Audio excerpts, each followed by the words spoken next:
All right. Well, good morning. Welcome to the show today. I'm really excited for Winter Faith Podcast. Wherever you're listening to this, whenever you're listening, I'm joined by Josh Ross and Beverly Ross, who just wrote a book, or I guess earlier this year, released a book called Scarred Hope. And so I'm really thankful that they've taken some time right before the end of the year, during probably the busiest time of the year, to sit down and talk with me a little bit. So, how are you guys doing this morning? Good, very good. Good. And so, I'll start with you, Beverly. If you could talk a little bit about the response of the book and what I just want to also say when did it release too? If you could mention that. Well, I would love to mention that. It released Yeah. September 1st is when it released, and it's done very well. The response has been more than I ever would have dreamed. It's been really, really a beautiful, sacred space. It was a sacred space book to write, which anytime I say those words, it doesn't always bring up all the good feels. I think sacred space is frequently when you go into the trench. The book is written from a place of in the trenches, and to me it's about how do you get back up, how do you find faith again, how do you take care of your body again. I'm not sure that I like what I just said. It's not about finding faith again, it's about learning to have faith when you're in the deep water and you're asking questions. How do you hold space with that? um, it's written from a pastoral point of view, but it's also written from a counseling point of view. That's what I do. I do marriage and family. I've done a lot of grief work. My daughter, Josh's sister, died 10 years ago, February of 2010. We're coming up on 11 years. And so it opens with that story from my perspective. And then it takes off from there. The book did very well in new releases that first little while, and we've been shocked at how much people have valued the stories, the tools given there, because it's not only, and I think this is a really important part about Scarred Hope, it's not only for people struggling with the grief of death. We do not believe that death is the only grief producing event, nor do we believe that it's always the worst grief producing event. There's been a lot of grief in the last year from a lot of different, um, just different roads, different aspects, it kind of stripped us of things while we're wearing masks. A lot of our emotional masks were taken off in 2020. We didn't have the energy to carry them anymore. And so it's been, Scarred Hope is just, I've gotten as much feedback from people dealing with other kinds of grief as I have with people dealing with grief from death. That's Mm-hmm. really important. We address divorce in there, we address broken relationships, just lots of different fallen dreams, um, lots of different aspects. So thank you. Yeah. Thanks, Josh. What about for you? Since the book came out in September, so we're a few months away from when it first released. So has it changed since then, or about the same for you? Man, hey, first of all, thanks for having us on. It's always good to chat with you in Yeah. any kind of forum. Man, we miss you not being in Memphis, but man, I just love hearing the work that you're doing where you are. So thanks for having us on, man. This is fun. Uh, excuse me. When it comes to, I mean, writing books, in some way you're like an artist, and I know for some artists or creative types, they love the finished product, and for some they get just as much out of the process as they do the finished product. And for me, the process of writing this with my mom was just as thrilling as the finished product that is now in the hands of a lot of people. So this has been a long journey. In some ways it started 2 3 years ago. I guess in the fall of 2018 is when my mom and I first started talking about process or writing a book together. So it's been a long time in the making. But to have that, I mean, for it to be released, to see how it's helping give language and vocabulary and inspiration to people and groups has been, man, it's been great. And we have a new edition coming out at the first of the year in January. We have a Oh, discussion guide okay. that is now a piece of the book, so people can jump on Amazon, and you just got to make sure you click the Scarred Hope and then parentheses on Amazon. It'll have the revised edition with the discussion guide like in the title. Mhm. And it's an 8-week discussion guide. Some of the feedback we got is people they wanted some kind of discussion guide. They wanted a way to process this with other people. So Sarah Brooks, who's she's a member at the Hills, a great writer, has a really a blog that's taken off over the last few years. Sarah Brooks, a good friend of ours, graciously stepped in and wrote this. So we're excited to get that in the hands of people that can hopefully, because Scarred Hope's not just something, just to read on your own, like a fiction book and then put it on a shelf. We hope that it equips and empowers people, as they continue through life where there's going to be a lot of pain and grief. Mhm. Well, that's really good. That's And really that, my first book was called Scarred Faith. This one's Mhm. called Scarred Hope. So people just ask, when's Scarred Love coming? And maybe I could just keep up this Scarred theme every few years and see what happens. Yeah, why not? I think it's pretty appropriate. Like we all have that scarred faith, I think, or I call it like winter faith. Like we all have that. I think it's just whether we want to acknowledge that or not. And I like what you said, Josh, about like giving it language. Um, Beverly, I was wondering if you could kind of talk about the different parts of the book, which I guess now there's a, a fourth part too, I guess now too. But just how the book was kind of organized, because I thought that was really helpful, and I really enjoyed that because I'd heard a lot of the first part of the book, but and I was like, okay, where do we go from here? This is really, man, this is not something easy to read. I think it's important, but not easy to read, and so I really enjoyed that. So I was hoping you could talk about that too. Yep.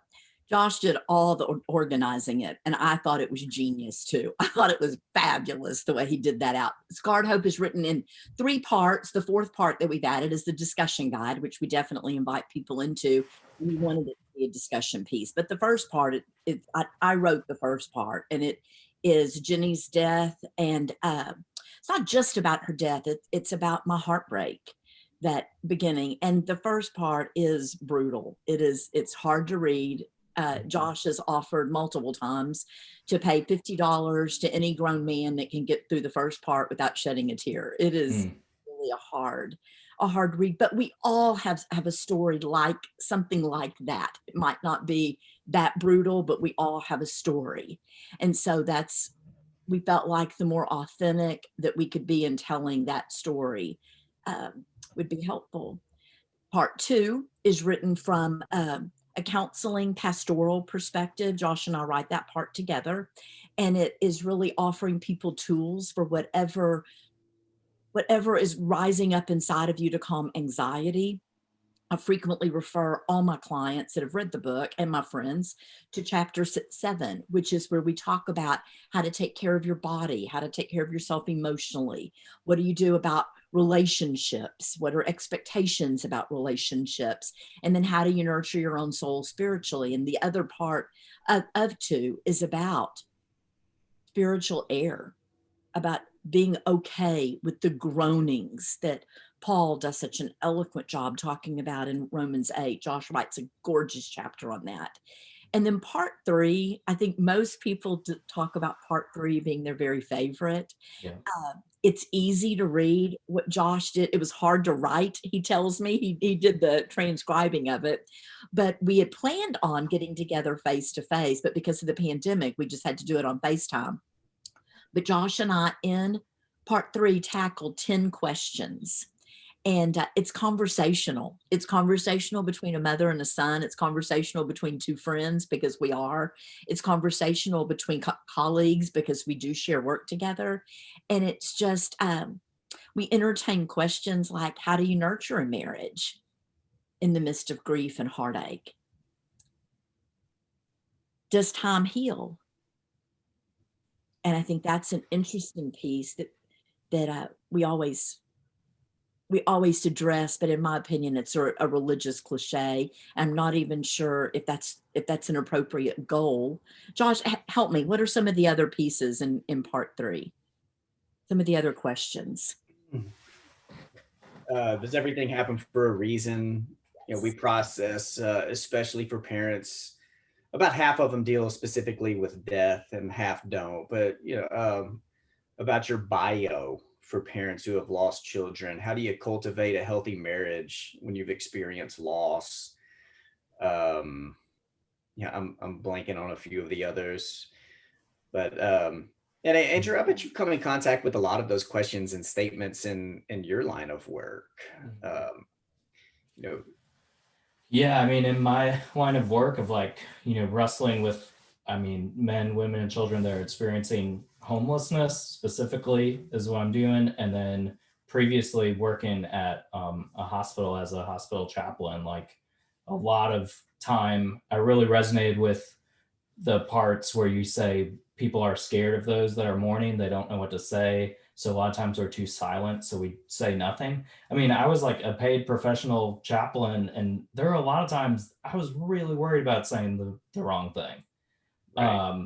And I think part of what I've learned is like I am more comfortable speaking now. Whereas before, like when I first started being a chaplain in Memphis, yeah, I was pretty quiet chaplain at times. And so I really, I was like, yeah, I really get that. But then, yeah, the grief of working with populations that are struggling with homelessness and going through an economic crisis and a health crisis every day of their life, not just during 2020. Yeah, I mean, I see a lot of pain and suffering. And for me, what I take from the book and from your example is like the hope aspect, because I struggle to find hope a lot of times. And even if I find hope because of all the good things in my life, like then I look at other people and really compare, like, okay, where does this person go? Like they don't have job opportunities that I have, and that breaks my heart. And there's all sorts of reasons why. So yeah, a lot of those questions, I really did enjoy the third part, the conversations. And it is something that I enjoy talking about, but I know other people, might not as much enjoy talking about grief and how to overcome it. But for me, like, I need to talk about that stuff. I don't know how people go through not talking about it. I think you bring up a great point. I think we're scared to talk about it because we're afraid to say the wrong thing. But grief, what might be the wrong thing to you may be the perfect thing for Josh. And so the rules get very blurred in what is right and wrong. And so what we've got to be able to do is show up and read eyes, pay attention, be able to circle back. But one of the things that I think we both were really passionate about with Scarred Hope is empowering people to go deeper than religious cliches that hurt people's faith. And I have personal experience with hospital chaplains, just since you bring that up, that use those cliches and Oh yeah. use them all the time, but they aren't helpful because Mm-hmm. we've got to be able to go, this really hurts. Not just, oh, they're in a better place, they're in a better, for that moment in time. I remember my granddaughter saying this, who was 9 years old. My mommy is not in a better place. The best place she could be is with me. And that's her. I get that. Yeah. Got to make sure in those early days, while it may be our truth, we've just got to make sure that we're able just to walk with each other. And I think another part for me, there's a lot of things to go. It's not like better or worse. It's just on my mind is your granddaughter. I do wonder, like, how is Christmas for her? How old was she? You said it's been 11 years since. she was 9 when Jenny died. She's now 20. Okay. Yeah. Cause like I have a 7-year-old daughter, and I talked about that with my wife. Like, can you imagine? And she's like, no, like there's no way. So I think for me that, just personally is pretty gut wrenching. And I always, when I'm reading about Jenny and your family, I'm always like, I wonder how she's doing. She's got a great army around her, and I promised her I would let her tell her own story. Yeah, absolutely. And I think I was just saying, I just think that's good that is in there, like how you wrestled with that. Like, wow, this is really difficult. And it's still difficult. You talk about the process of how in the book, I think it's in the second part, how you wrestle with your own self-care. And it's something you do every day. It's not like a one-time thing. It's like daily, and it's exhausting and tiring to take care of yourself. I think this is a great time. I'm just going to mention this, and I might mention run away, but I think it's a great time to mention it. The first line of the book, Josh writes it in the introduction, is, "Josh, I have cancer." And that was definitely the impetus for writing the book. Right. Josh and I were in Austin doing a podcast with Luke Norsworthy when I realized I probably had cancer again. And it was 3 minutes before the book went live on Amazon. I found another knot. Wow. And so I do not know Scarred Hope apart from my cancer diagnosis. I'm so sorry. I don't know how to get it. No worries. I've spent every moment since Scarred Hope went live in another cancer battle. And what I have had to reclaim everything I wrote. I've had to go back through it and go, yeah, that was true in grief. Yes, I've got it. I know that. I know that's true. I know that's true. Because the last few months have been brutal, going back through the I don't know season. We went through about 6 weeks there that I was just in lots of testing. We didn't know what was happening. And all the doctor was saying is, your cancer's crazy. Your cancer is absolutely crazy. And I'm like, well, what does that mean? How crazy is it? What does that mean? So, now I'm coming through. I had a double mastectomy December 1st. I've spent the month of December healing. This is the first thing I've done in December that would even be to discuss it. And now I'm able to talk about it without crying. But I'm telling you, Josh and I did a podcast early in this, right after the book came out, that a woman from LA began to read my own writing back to me. She didn't know I was struggling with cancer again, about God. My throat clamped, and I thought, I'm just about to bust it again. I cannot believe I've got to reclaim this again. I've got to step back in. So I say that to say, Scarred Hope is more about a process, exactly what than it is the product with the period at the end. That is exactly what our faith walk is like. It's not a product. It's not deciding to have hope once. It's deciding to live in hope and redeciding it over and over and over again. It's about deciding, if I'm going to die, which there were some times in this last 6 weeks prior to the mastectomy that I wasn't sure what was going to happen. I just had a gallbladder removal, and so my gut was hurting, and they weren't sure if that was something going on with this. But okay, I know that how I'm going to die is based on how I'm going to live. And I've got to make a decision how I'm going to live, no matter what the diagnosis is. I'm not just going to live with joy because on December 3rd, I found out that they got all my cancer and I'm clear margins. I have to know, we have to know as followers of Jesus, that even if the diagnosis would not have been good and I would not have gotten clear margins, and it was going to be a really scary journey, that does not mean that I'm robbed of joy and of peace and of hope.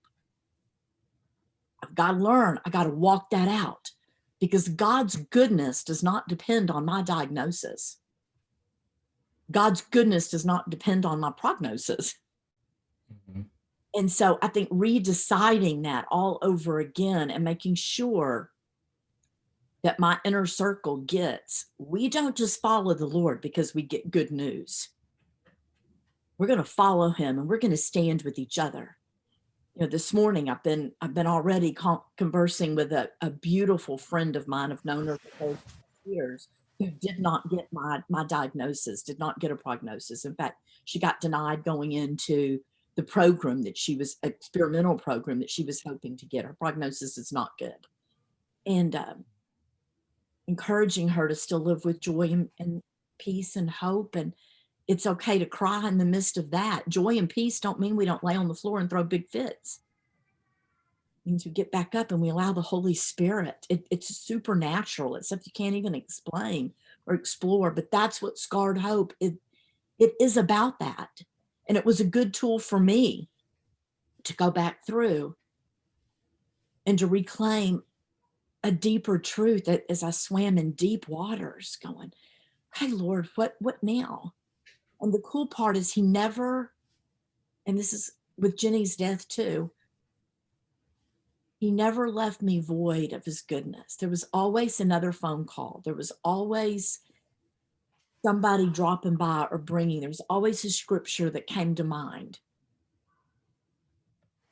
And I think that's just absolutely the way of the Lord. He just provides what we have to have. And it's not just physical things. It's air. It's breath. It's breath.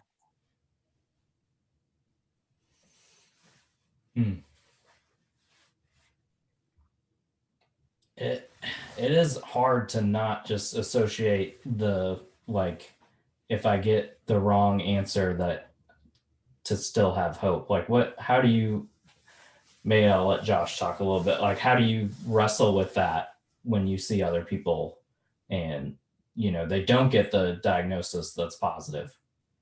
I mean, I know there's no answers, so I guess that's kind of just wondering, like, how do you process that stuff with others, or maybe even with yourself? Excuse me. And maybe this is a good part, Mom, for you to talk a little bit about comparing grief. And we talk about that some in the book. Yeah. I know you lived this. I mean, both of you, Andrew, you lived this, especially when you were a hospital chaplain, because I'm sure you were going into some rooms where you knew people were going to be out within a couple of days, and other times you walked in a room and those people probably aren't leaving the hospital. And Right. Mom, I know you deal with people all the time who are, and we're prone to do that, where we compare grief in our own lives. And I've had people come and they're like, who am I to be upset about my COVID positive test, when people, are in a third world country who suffer from malnutrition. And part of my response is, God doesn't compare grief. I don't see God comparing grief at all. I mean, maybe every once in a while, God lifts up a chin and says, hey, let me lift you up. But when you read places of cast all your anxiety on God because God cares for you. I mean, there's a God who sits with us and receives whatever pain we bring before the Lord. So God doesn't compare grief is a good place to begin.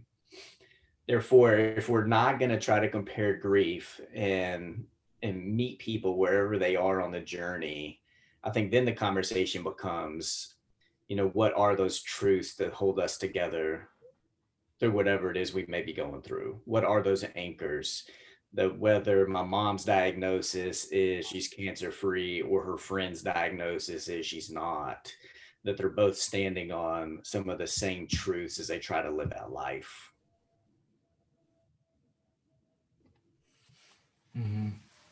What do y'all think of that? I think that's good. It always helps to kind of look at, how is God seeing this? And I think that is a good point that I don't think I'd think about that much. Is there, you think, I guess I'll ask for Beverly, is there a reason we always go to comparison? I mean, I don't do comparison just with grief. I do it with everything. And my wife will even say, like, you do a lot of comparing. I'm like, yeah, that's true. I do. Why do I do that? Why do so many people do that? I think it's the human way. I don't think it's God's way, but I do think it's what we're wired. I mean, so much in the Gospels, even with the boys, with the disciples. This last Sunday, I was so drawn to Luke 22 again, where Jesus does this fabulous piece to Peter, where he says, Simon, Simon, Satan's asked permission to sift you like wheat, but I prayed for you, Simon, that your faith won't fail. And when you get back up, go strengthen your brothers.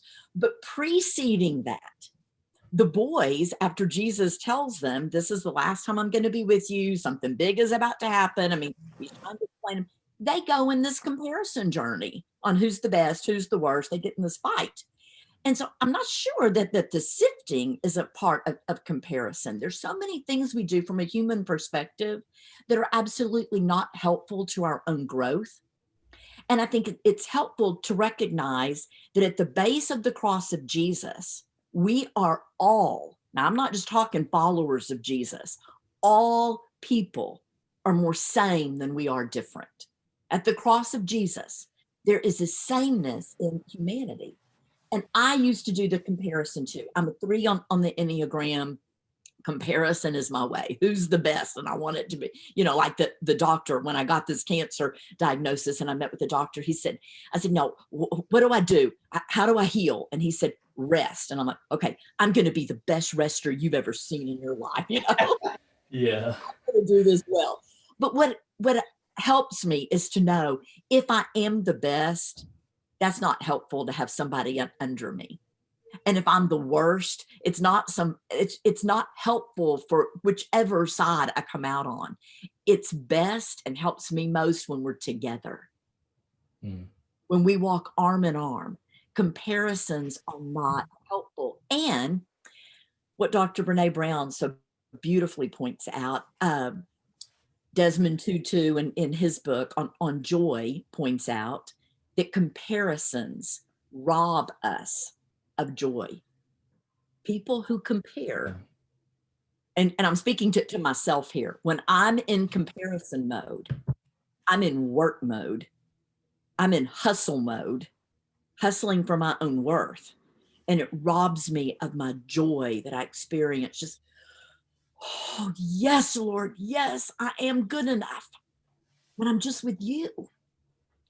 And so people compare grief. I heard it so much after Jenny died. Like, oh, I can't even talk to you about my grief because it was my grandmother that died, but there's nothing worse than losing a child. And what I want to say is, how is that helpful for either one of us if we can't walk together? The more and more my breast cancer, this last in November, October, November, the more the word got out about it. I had clients say, I feel ridiculous sitting on this couch talking to you about my problems, knowing what you're going through. Like, I just want to be with you. I want to hear your problem. I want us to walk together. Doesn't help us when what the Lord has called us to, because he hardwired us this way, is to connect well with each other. And comparisons just drop. I mean, it just drives a nail through connection. Just like what, in marriage, is it, is there, I don't know, is there any trick in marriage when you're in different points of grief? Like you talk about like the connection being together, but it's like when you're in different spots in the grieving process or comparison process, or maybe like confidence or connection with God. I think, I'm coming up on 3 years, so I don't have a lot of experience, but I do recognize like, wow, this is really difficult to kind of like, it's almost easier sometimes. Oh, I'm just going to get away from everything and I'm going to avoid things. But when you're in it and you're trying to get that connection and people are at different spots in their marriage and grieving process, that, I don't know, what are your words of wisdom for that? If you can solve that, that would help a lot. It's tough. My husband and I are totally different personalities. We live life differently. I mean, our root's the same and our goal is the same, but we are very different personality. And so we did grieve very, very differently. What I knew is that it was going to bless us the most if we could get curious and become each other's students without judging each other and expecting. I couldn't expect him to be where I was in grief because he wasn't looking at it like I was. I couldn't do it like he did it. And so we have to get curious and ask each other questions. Tell me more about that. I want to know more what you're seeing. I want to know what it's like. Ah, that's it. It's if I can stay out of the seat of judgment. Mm-hmm. Do you struggle to like you get into a role of like a counselor instead of a husband or wife, and then that also can be a conflict? Because I think I do that sometimes.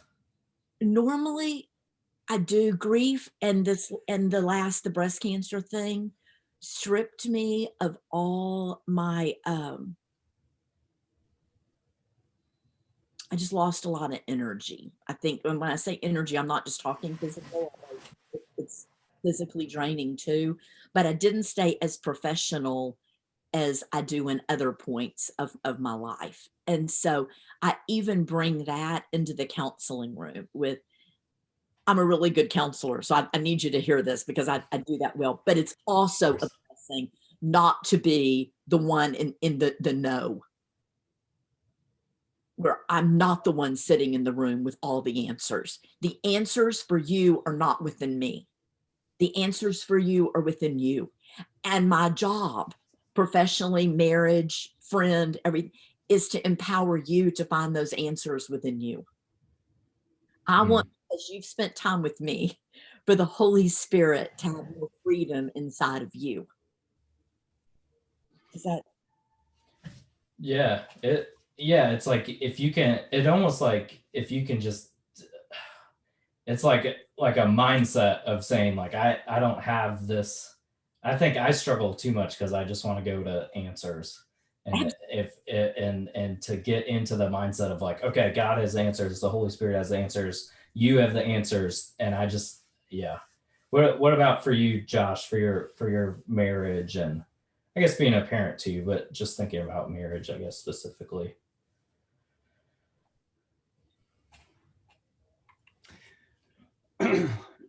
Casey and I, we are not as different as my mom and my dad are different. Mm-hmm. And there were a lot of other things too with you, Mom, especially after Jenny's death, because you were trying to be a counselor, you were trying to be a grandma, a mom, and a wife. So there were a lot of different hats you were wearing, and you were in survival mode for a long time. So I know there were times you and Dad had to say, okay, this isn't working. This pace of life isn't working for us. How are we gonna do this better? Uh, for Casey and I, and there've been multiple seasons of pain that we have been through together, from Jenny's death, but then other things that may have been because of death, but also just, just things happen in life. And I feel like we've developed some pretty good rhythms, and I think we had some principles in place earlier on in our marriage for communication and an understanding of how the other one grieves and maybe space they need, and then times when we need to sit on a couch and listen to each other's emotions a little more and deeper.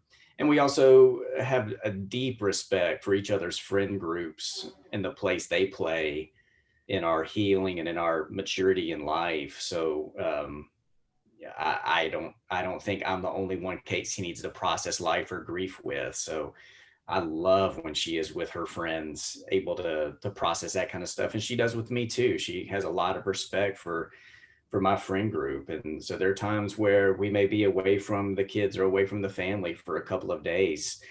And we both believe in that time that we have, with other people to help us heal. And man, coming up on year 19. So man, we know that even though that we nobody wishes seasons of pain and grief upon their lives or upon the world, but we know there are more journeys like this we're going to have to travel in the years to come. But hopefully some of these principles have laid a foundation for our marriage and for our kids, to live this out with some anchors in place. You feel like your kids have seen you guys grieve in like a healthy way, that it's taught an example for them? Man, I hope so. Sure. There's a lot of grief for Casey and me that when there have been moments that we have been fairly emotional because of both of our moms' cancer scares. We have not hidden our grief from our kids. There are times we process things in other rooms, but we have used the living room as a place for us to try to flesh out some of the hurt or sadness that we're experiencing. So some of that I think our boys would be able to articulate, and some of that they may not be able to articulate for another 15 to 20 years. Yeah. I had a something earlier this year where my early in 2020, a friend of mine, her brother took his own life, and it for whatever reason in that moment it just really hit me, even though it had been years. It was like a post on Instagram in honor of him from previous years ago, and it like jarred a memory, and I just like broke down and cried, and it it just happened in front of everybody, and it really, I think, affected my daughter a little bit. But she was really sweet, and got to see like all this empathy that she's been learning from school. And I mean, she's only 7, but she just had all these things that I was like, man, I didn't know any of that stuff at 7. And then she also had this moment where she's like, so is it, like, is it fixed? Is it better now? And I'm like, no, not really. And then I just broke down again. So it was just like this thing where you're like trying to, it's amazing what she knows but it's still hard to process. And I always think about like, man, that's probably like how God looks at us. Like, hey, you get it? Well, you don't get it. Like, and you just keep going through it. And I think I'll remember that for a long time. But grief just kind of comes out of nowhere. I think another thing I really enjoyed, just a specific example, I think you mentioned it in this book and maybe in your other book, Josh, is, and I still can't believe it, did you say at some point at Jenny's funeral, you said, we haven't cried this much since the finale of Fresh Prince? Like you said that live? I did. Look, dude, hey man, you got to speak truth when you got to speak truth, I know. I think it fits. It's just so I think it's just a reminder of like the complex grief and joy and sadness and processing. And I think I can be judgmental, like, I can't believe he said that, but it's like I wasn't there. Like, I don't know what the room felt like. I was just curious if you were nervous about saying that, or if you were like, I'm good. Man, I think I went with it because that was a memorial service where we were not afraid to go fully human. Yeah. Yeah. And that's a great lesson. I know that I was talking with somebody on my podcast about a funeral that wasn't honest at all. And that it really upset this person. It's like, we had this service, but like none of it was authentic. A lot of people don't know what's going on, but for the people, like, it's supposed to be for the people that are closest. Right. But yeah, I just thought that was quite the line that you had there. Yeah. Oh man. It was beautiful from the angle of it was, I think, if I remember right, it was the first thing you said when you got the mic. And we finished the conversation that was so deep and heavy. And the way Josh Graves put it, a year later, he wrote me and just said, Jenny's funeral was the perfect blend where sacredness met humanity. And I love that because it was incorporating our pain into real life. Now, what we wrote about a little bit, I think I just introduced this in Scarred Hope, is when Josh's brother, my youngest son, got the mic at the end, which was another time of heaviness, because Josh had just finished. He had just finished an intense prayer. Beautiful. I mean, just sacred. I can't even tell you how much we all knelt. So beautiful. And then Jonathan said, Josh, you're wrong. There was a time in our family where we cried more. And he turned the table on Josh. And it's when Saved by the Bell went off. And, you know, no, yeah, Saved by the Bell. And you were Screech, you know, and everybody laughed again. But Yeah.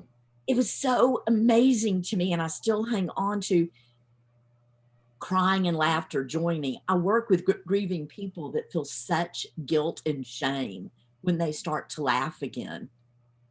Yeah. Life. That's what Yeah. we do.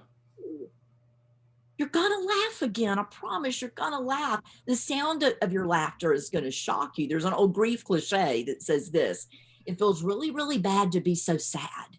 And then one day it will feel really, really bad when you start to feel glad, because we feel such a betrayal. And it's what came up within you when you heard that Josh did that. It's like, how did you do that? But that's life. That's what we do. That's how we wear it. That's how we walk it. And so I think it was just a beautiful illustration of how the Ross family, or how Christians, are going to walk this out. We are still going to laugh. We're going to tell stupid jokes.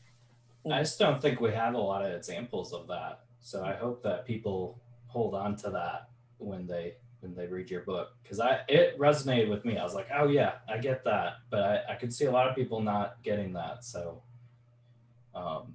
yeah, the humanity of it, and like you said, you feel like guilty, like, oh, I'm not supposed to. I do this with like with sports, like, why do I care so much about this game? And a lot of times I can narrow it down to be like, oh, because like baseball reminds me of my grandpa. Like there is more meaning to it, you know, even if other people don't get it. In my mind, there's a lot of meaning. Like I have a baseball behind me that my grandpa Gregory like got me when I was born in 1985, and like it means a lot to me. Then I found out that all the signatures were fake and it's not worth anything. That was depressing, but it was the truth. So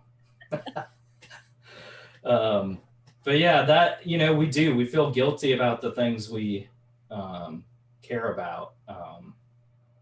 I guess it's just the church, just I feel like we have an opportunity to share more about like, no, like these things matter, like laughter matters and sharing memories matters, and you can hold things at the same time. There's not like what you're supposed to say at a funeral, what you're supposed to say when you're in a room with, you know, a lot of times as a chaplain, like I didn't know the people I was with.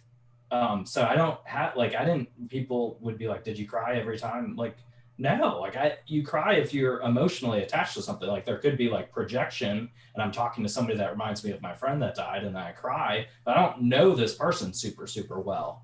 And so I'm there to create space for them. And yeah, just the humanity of that. We're really, I don't know, we're too afraid to be like human. And I think like Brene Brown and who's the other author? John Gottman for Marriage. I really like the work that those two are doing, and the work you guys are doing too. Andrew, I'm going to say something to you about that moment with your little girl. I think that's, she'll never forget that she saw you cry and that she was able to show up and be empathic with you, or empathetic with you. I don't know how you're supposed to say it, so I say it both ways just to cover all our bases. But I think the important part to teach our children, and I think you did that so beautifully, even unspoken, is Daddy's really sad, but we're going to do this together.